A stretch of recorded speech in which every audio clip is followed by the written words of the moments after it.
Why we are voting for Bernie Sanders. Economics. Consistente. Democrat. Vision. Justice. Well, he is the son of immigrants, and I am an immigrant too. So I really support his presidential platform on immigration reform. He really believes that the 11 million of undocumented immigrants should have a path to citizenship. He also believes that the families that have been separated by deportation are being all broken and they need to be reunited.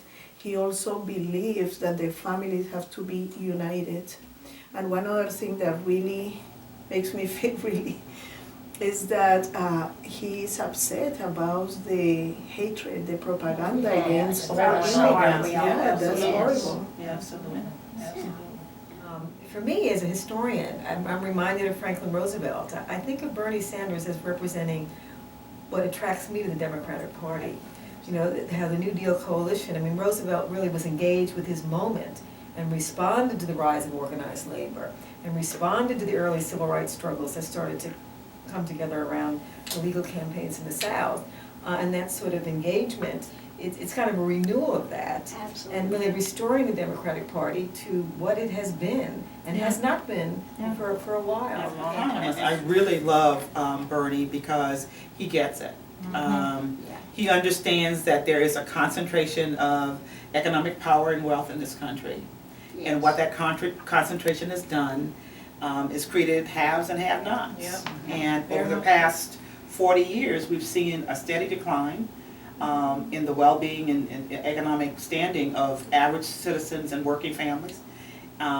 Lower wages and higher prices, and so people are stressed out trying to figure out how to make ends meet. Bernie gets it, and he believes that there should be a greater balance of power. And I think Bernie is coming in and just really giving hope for more vision.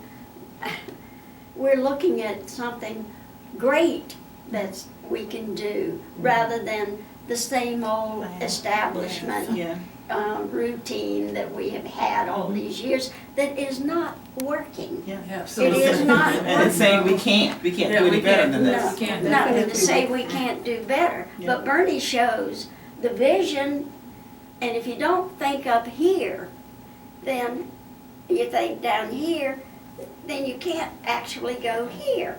You're just going to be down here the whole entire time. So I think this is what is really pulling the young people in.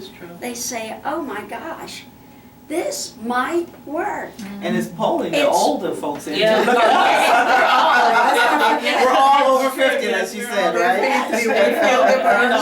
As a mother of a son, and particularly a black son in America, I'm really impressed with his position on justice and how he really has spoken out, had the courage really to speak out about disparities in sentencing, disparities economically that lead to criminal activity, and just the blatant times that racism intervenes in our justice system in a negative way.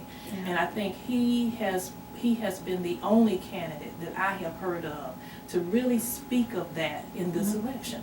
Now, you know, others have followed, Yes. but he started that very delicate conversation, but he has a history of speaking out for justice and putting himself at risk. So I really respect him. And he has this history, as we've been saying, in terms of the civil rights movement. Right. I mean, you look back at and quietly, it's not something he's bragged about. Right. You have to look for it, and it's you know, his work in Chicago in 1962 and 63.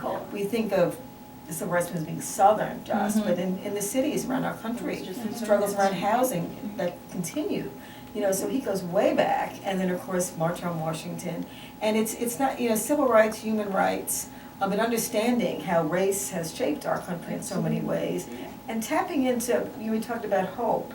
I mean, the civil rights movement, how it changed our country, and it grew out of that hope and a sense of people claiming our government, making our government be responsive to citizenship issues. And Bernie really caught on to Dr. King's recent movement towards looking at economic justice before he died, because he was going to, demonstrate with garbage workers and ready to really become very animated around economic justice. And Bernie is the only candidate who's asking and calling for a $15 an hour minimum wage.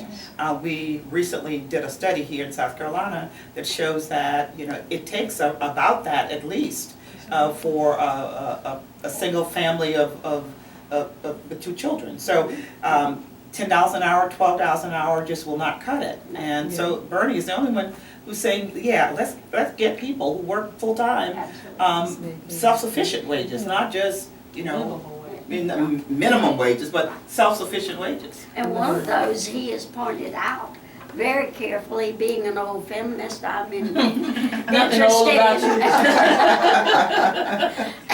Well, anyway, he has pointed out that if women who now make 79% of what a man does in the same job, if they had the same amount of monies in the economy, how great that would increase the economy for everybody.